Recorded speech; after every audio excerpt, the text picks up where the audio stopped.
Hello my dear students, how are you all guys. स्वागत करते हैं आप सभी बच्चों का आज की इस प्यारी सी क्लास में। और थोड़ा सा लेट हैं बट यस ग्रेट हैं।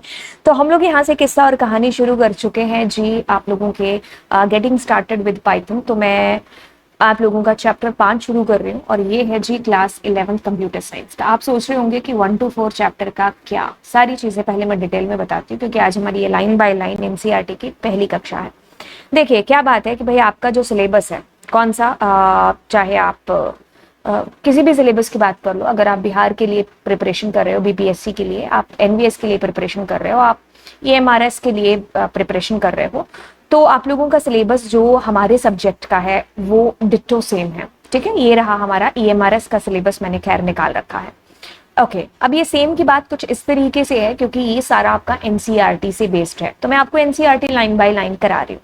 अब मेरे कुछ ऐसे विद्यार्थी होंगे जो कि चाह रहे होंगे कि भाई हम जल्दी जल्दी अपने सिलेबस को कंप्लीट करें। आप सिर्फ फोकस्ड होंगे, जैसे हम लोग हैं, हम जॉब भी कर रहे हैं, यूट्यूब पर भी है और भी पता नहीं कितनी सारी चीजें कर रहे हो, इसके साथ साथ ये भी चीजें हैं जो कर रहे हैं, है ना। तो अगर आप पूरा एकदम डेडिकेट हो रहे हो कि भाई मेरे पास टाइम है और मुझे सिलेबस जल्दी से जल्दी खत्म करना, तो मेरी एक बात को ध्यान से सुनिए। आप इस प्लेलिस्ट को मत छोड़ना, ये केंद्रीय विद्यालय की प्लेलिस्ट है। आप टीचर बनने के लिए तैयारी कर रहे हैं, सिलेबस आपने उसका भी चेक किया, केवीएस का, एनवीएस का, आपने एएमआरएस का भी और बिहार बीपीएससी का भी। आप जब सिलेबस देखेंगे ना तो at the end conclusion will be same कि all the things are same, सारी चीजें क्या है, सेम सेम सेम सेम है। तो आप इस प्लेलिस्ट को मत छोड़ना, आप इस प्लेलिस्ट को जरूर है जो करना, चाहे इस पर केंद्रीय विद्यालय लिखा हो। ठीक है, मतलब मूवी का नाम यहाँ पर कुछ और है लेकिन स्टोरी वही है। ठीक है, ये पहली बात। दूसरी बात, आप यहां पर क्या करेंगे, इससे आप ही को हेल्प है जो मिलेगी। दूसरी क्लास की मैंने क्लास 12वीं का सिलेबस यहां पर देखो लाइन बाय लाइन पूरा करा रखा है। इसके डिस्क्रिप्शन बॉक्स में मैं आपको डाल दूंगी चीजें, बाइनरी फाइल हो या जो भी हो। जैसे ये सिर्फ 30 ही दिखा रहा है खैर, लेकिन मैं अगर इसको नीचे करूं तो इसमें आपको पूरा सिलेबस आपका मिल जाएगा क्लास 12th कंप्यूटर साइंस का। ठीक है, उसके बाद में चलिए कहानी और किस्सा, मतलब मैंने हर एक टॉपिक को बड़े डिटेल में आराम से समझा रखा है। आप कोई भी लेक्चर उठा करके देखोगे तो आपको लगेगा कि यस यार, इधर से ये आ रहा है तो इधर से ये होकर के ही, है ना, तो मुझे यही चीज चाहिए। फिर मैंने यहाँ पर 12th है जो हमारा इंफॉर्मेटिक प्रैक्टिसेस, उसका पूरा सिलेबस यहाँ पर आपको करा रखा है। ये भी प्लेलिस्ट नीचे डाल दूंगी। ये कक्षा 11वीं का है। ठीक है, ये आईपीसीएस दोनों का ही है क्योंकि बहुत सारी चीजें दोनों में सेम है, तो ये भी आप लोगों का। ठीक है, ठीक है, ये चारों क्लासेस का सिलेबस है, 11th 12th informatic practices computer science. ठीक है, दोनों का 11th 12th का दोनों का सिलेबस है। मतलब 11th 12th आईपीसीएस दो सब्जेक्ट होते हैं ना, इंफॉर्मेटिक प्रैक्टिसेस और कंप्यूटर साइंस। क्योंकि आपका सिलेबस है ना, ये समझाना थोड़ा सा ना टफ हो जाता है। ओके देखिए, आपके पास में कुछ चीजें हैं।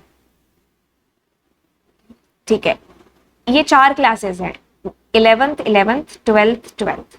ठीक है, ये आईपी है, informatic practices computer science, informatic practices computer science.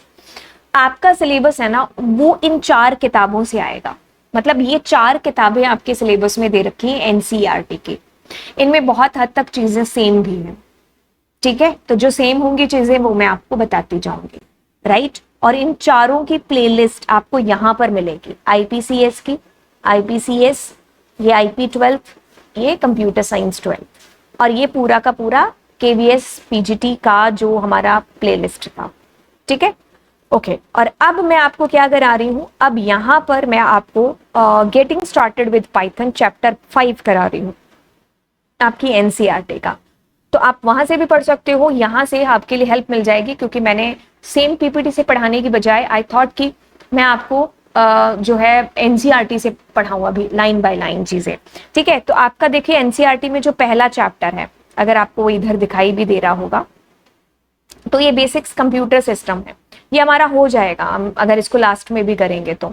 फिर आपके पास में है यहाँ पर एनकोडिंग स्कीम वाला चैप्टर है, and then you have here emerging trend है, ये भी हो जाएगा आपका, टेंशन ना लो। ठीक है, देन आपका ये एल्गोरिदम वाला है। ठीक है, इसीलिए मैंने 5 नंबर से किया है ताकि हम प्रोग्रामिंग को शुरू करें। तो 11th आईपी की, 11th कंप्यूटर साइंस की प्रोग्रामिंग कराने के बाद में मैं इनका बचा हुआ सिलेबस आपको करा दूंगी, क्योंकि उसमें ज्यादा टाइम नहीं लगेगा। ठीक है, ओके। क्योंकि तो अभी पेपर की डेट अनाउंस नहीं हुई है, तो अगर हम मुश्किल चीजें अब करें तो वो ज्यादा बेनिफिशियल रहेंगी। तो ये पहली क्लास थी, इसलिए मैंने इतना इंट्रोडक्शन आपको यहाँ पर दिया। तो खैर, कहानियां और किस्से यहाँ से शुरू होते हैं। ठीक है, तो अब आपको यहाँ पर थोड़ा सा चैप्टर 4 के बारे में बताया कि भाई आप चैप्टर 4 में एल्गोरिदम ये सब जान चुके हो। ठीक है, यहाँ से हम लोग कहानी शुरू करते हैं। देखिए, हमारा जो कंप्यूटर है, ऑफ कोर्स वो एक मशीन है, और मशीन को मशीन की भाषा समझ में है जो आती है। ठीक है, मशीन को आप इंस्ट्रक्ट करोगे, मेरे को पंखा चलाना है, तो इसको सपना तो आएगा नहीं कि मेरे को गर्मी लग रही है ना। तो मुझे क्या करना पड़ेगा, बटन को प्रेस करके ये बताना पड़ेगा कि पंखा भाई साहब चलो। तो मशीन को इंस्ट्रक्शंस की जरूरत पड़ती है ना। ह्यूमंस हैं जो आंखों की आंखों में हम लोग समझ आते हैं, मशीन ऐसे नहीं समझेगी। ठीक है, तो मशीन को आपको इंस्ट्रक्शन देनी पड़ेगी। तो हम वो इंस्ट्रक्शंस कैसे दे सकते हैं या कैसे दे रहे होते हैं, तो वो सेट ऑफ इंस्ट्रक्शंस हम लिखते हैं प्रोग्राम्स के थ्रू। प्रोग्राम लिखा हमने, एक सॉफ्टवेयर क्रिएट किया। ठीक है, सॉफ्टवेयर क्रिएट करने के लिए हमने प्रोग्राम्स लिखे, प्रोग्रामिंग लैंग्वेज सीखी। अब वो सेट ऑफ इंस्ट्रक्शंस जो है हमारी, जाकर के हमारे कंप्यूटर के हार्डवेयर को जाकर के इंस्ट्रक्शन है जो देंगी, अब वो उस तरीके से एक्ट है जो बेसिकली करेगा। तो हमें यही चीज इस पहले पैराग्राफ में बताइए कि an order set of instructions to be executed by, ठीक है, an ordered set of instructions to be executed by a computer to carry out a specific task is called a program. Set of instructions हमारे computer के अंदर हमने लिख दी है। ठीक है, कोई एक स्पेसिफिक काम कराने के लिए। ठीक है, तो वो मेरी क्या हो गया, एक प्रोग्राम हो गया। ठीक है, जैसे कि मान लीजिए मुझे फैक्टोरियल निकालना है, तो मैंने उसी से रिलेटेड उसकी इंस्ट्रक्शंस लिखी, वो एक बंच लिखा। अब वो मेरा एक क्या हो गया, कोड जो मैंने लिखा है, प्रोग्राम हो गया। ठीक है, an ordered set of instructions to be executed by computer to carry out a specific task is called a program, and the language used to specify this set of instructions to the computer is called a programming language. आप program लिखोगे computer के अंदर, है ना, programme हवा में तो लिखेंगे नहीं, उसके लिए आपको किसी लैंग्वेज को आना जरूरी है। और वो लैंग्वेज क्या है, आपकी कंप्यूटर प्रोग्रामिंग लैंग्वेज। हम किसी ना किसी लैंग्वेज को सीखेंगे।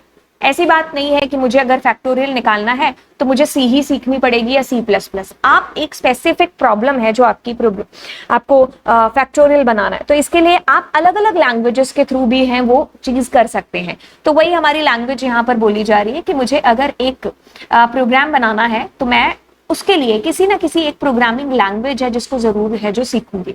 राइट, जैसे कि मेरे को अब सेब लिखना है, तो ये पंजाबी में मैंने ऐसे लिख दिया, हिंदी में मैंने ऐसे लिख दिया, इंग्लिश में मैंने ऐसे लिख दिया। तो बात तो एक ही चीज की तरफ इशारा हो रहा है ना, तरीका अलग अलग हो सकता है।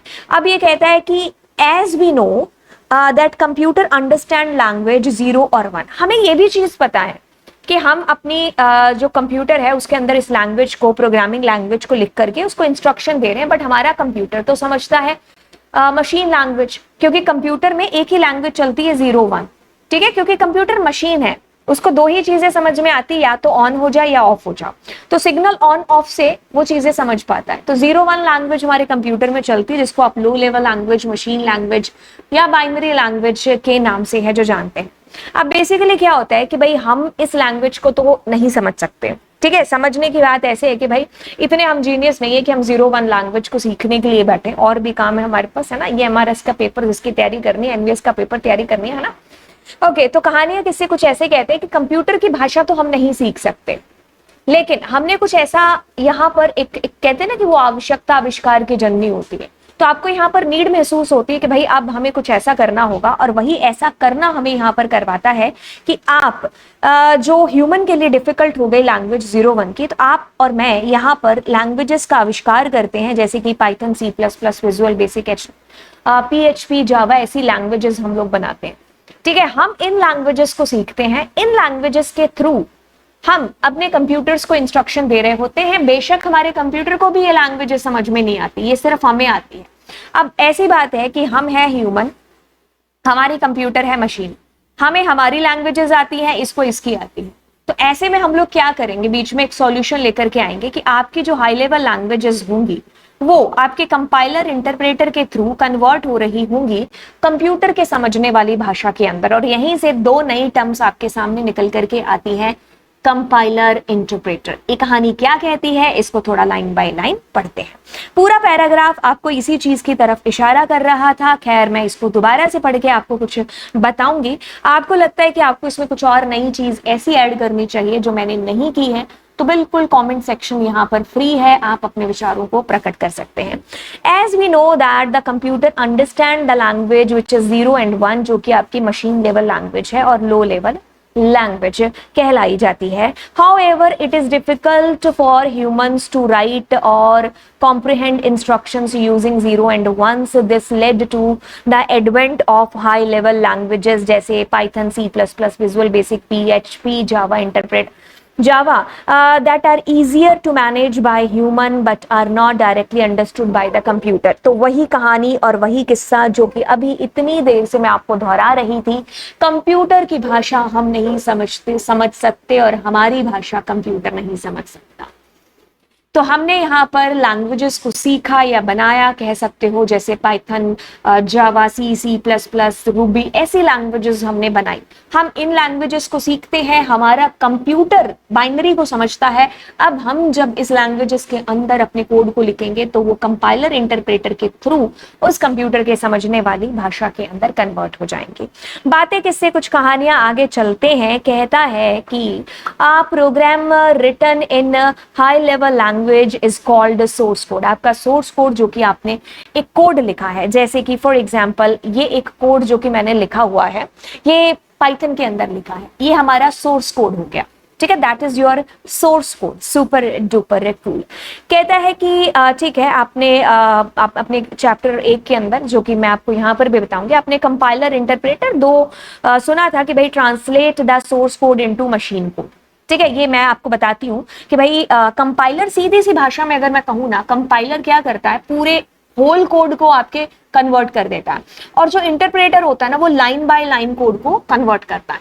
ठीक है, दोनों का काम एक है लेकिन फंक्शनैलिटी अलग अलग है ना। जैसे 2 इंसान हैं, दोनों पिज्जा बना रहे हैं, एक का काम कुछ अलग तरीके से, मतलब एक अलग तरीके से बना रहा है, एक अलग तरीके से बना रहा है, काम वही चीज हो रही है ना। बस वही चीज है, कंपाइलर पूरे कोड को चेंज कर देगा, कन्वर्ट कर देगा, लेकिन इंटरप्रेटर लाइन बाय लाइन है जो करेगा। बस इतनी सी बात जो आपको समझनी होती है इसके अंदर, और कुछ भी नहीं है इसके अंदर। पाइथन यूजेस एन इंटरप्रेट, इसीलिए पाइथन को एक इंटरप्रेट लैंग्वेज बोला जाता है, क्योंकि पाइथन के अंदर इंटरप्रेटर यूज होता है to convert its instruction into machine language so that it can understand या understood by the computer। Computer को समझाना है तो उसके लिए उसकी भाषा में कन्वर्ट करना पड़ेगा अपने कोड को। कहता है कि an interpreter process the computer statement 1 by 1। ठीक है, तो 1 by 1 मतलब लाइन बाय लाइन एक इंटरप्रेटर आपके सोर्स कोड को, जो कि पाइथन का सोर्स कोड है, उसको कन्वर्ट कर रहा होता है मशीन लैंग्वेज के अंदर, ताकि हमारा कंप्यूटर चीजों को समझ पाए और फिर कंप्यूटर के समझने के बाद फिर आगे की प्रोसेस हो पाए। The process is continued until an error is encountered or the whole program is executed successfully। ये प्रोसेस आपकी लाइन बाय लाइन चलती रहती है जब तक आपको कोई एरर नहीं मिल जाती और या फिर आपका प्रोग्राम सक्सेसफुली रन नहीं हो जाता।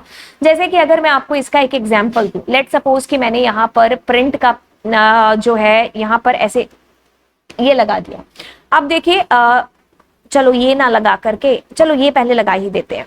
अब मैं अगर इसको एक बार रन करती हूँ, ठीक है, एक सेकेंड, ये सात्विक प्रोग्राम है बट मेरा रन ये वाला कोड हो रहा है। ठीक है, ओके, तो मैं यहां पर ऐसा करती हूं,